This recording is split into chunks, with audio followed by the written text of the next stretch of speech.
The benevolent king benevolent मतलब होता है दयालु, कृपालु या परोपकारी राजा, मतलब दयालु राजा। यह स्टोरी दयालु राजा के ऊपर है और इस स्टोरी के लास्ट में हम मोरल भी सीखेंगे और इस स्टोरी के थ्रू इंग्लिश टू हिंदी कैसे हम ट्रांसलेशन सीखते हैं इसको भी सीखा जाएगा, कैसे हम इजीली कर सकते हैं एक एक शब्द एक एक सेंटेंस का हिंदी में ट्रांसलेशन।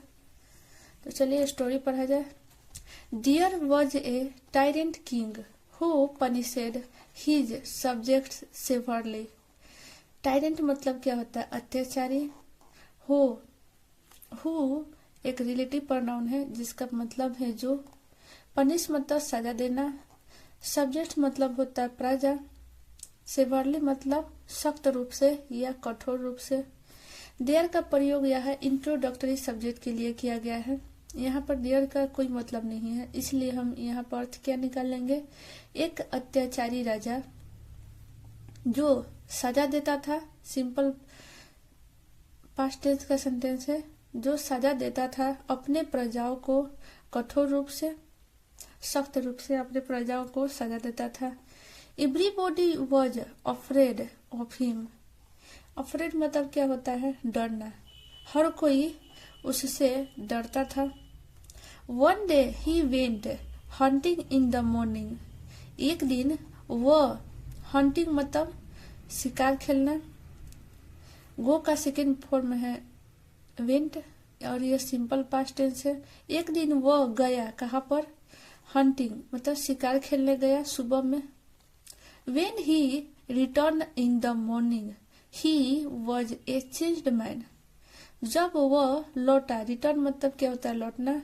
जब वह लौटा शाम में, he was a change man, वह एक परिवर्तित व्यक्ति था, मतलब उसका व्यवहार में जो परिवर्तन आ गया था।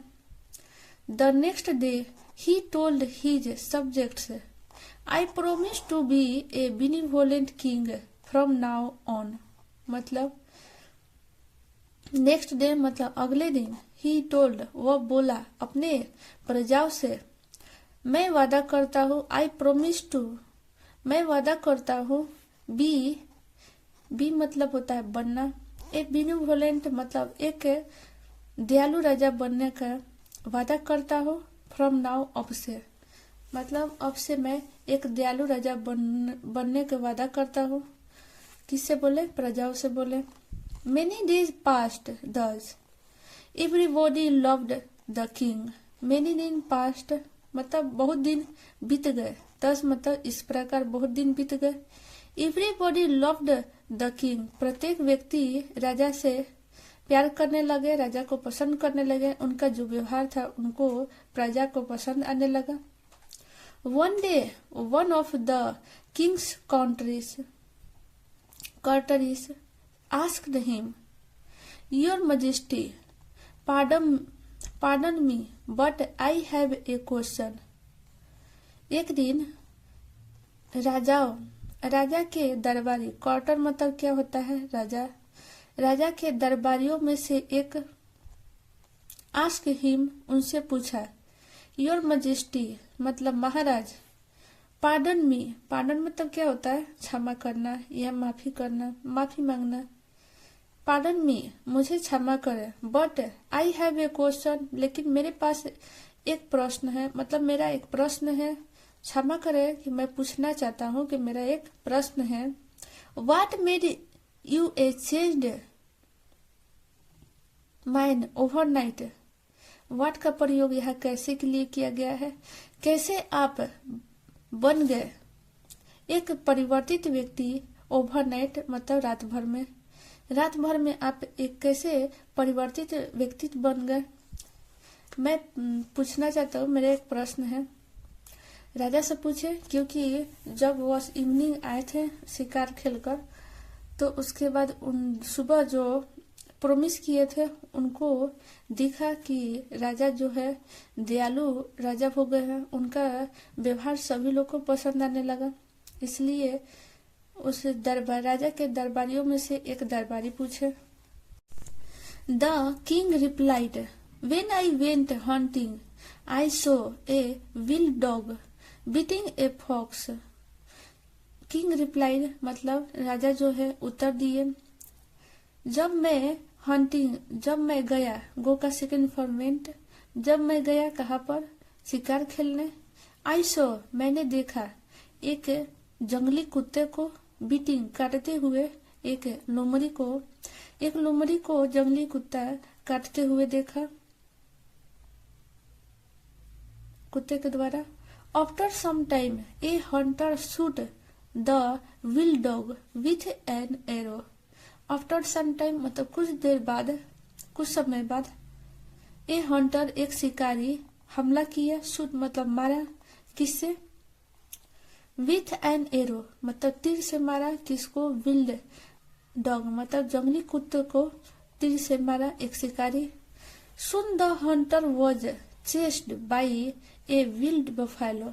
सुन मतलब तुरंत ही, हंटर मतलब शिकारी, चेस का मतलब होता है पीछा करना, शिकारी का पीछा किया गया, सिंपल पास्ट का पैसिव वॉइस, तुरंत ही शिकारी का पीछा किया गया, किसके द्वारा, एक जंगली भैंसे के द्वारा। मतलब जब कुत्ता को तीर से मारा तो उस शिकारी को भैंसा जो है पीछा किया। The buffalo hit him with his horns.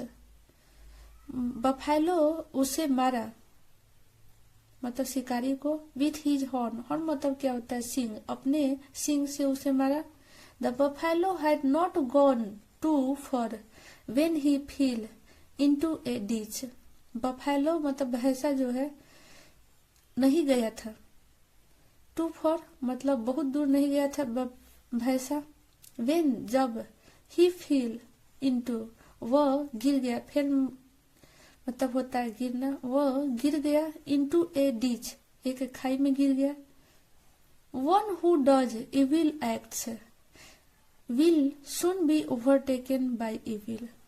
एक जो बुरा कार्य करता है, एक्ट मतलब कार्य करना, एक जो बुरा कार्य करता है, will soon be overtaken by evil उसे घेर लेता है बुराई, तुरंत ही उसे बुराई भी घेर लेता है। जब कोई बुरा कार्य करता है तो उसे बुराई घेर लेता है, इसलिए बुरा कार्य नहीं करना चाहिए, क्योंकि वह बुराई एक न एक दिन आपको भी घेरेगा।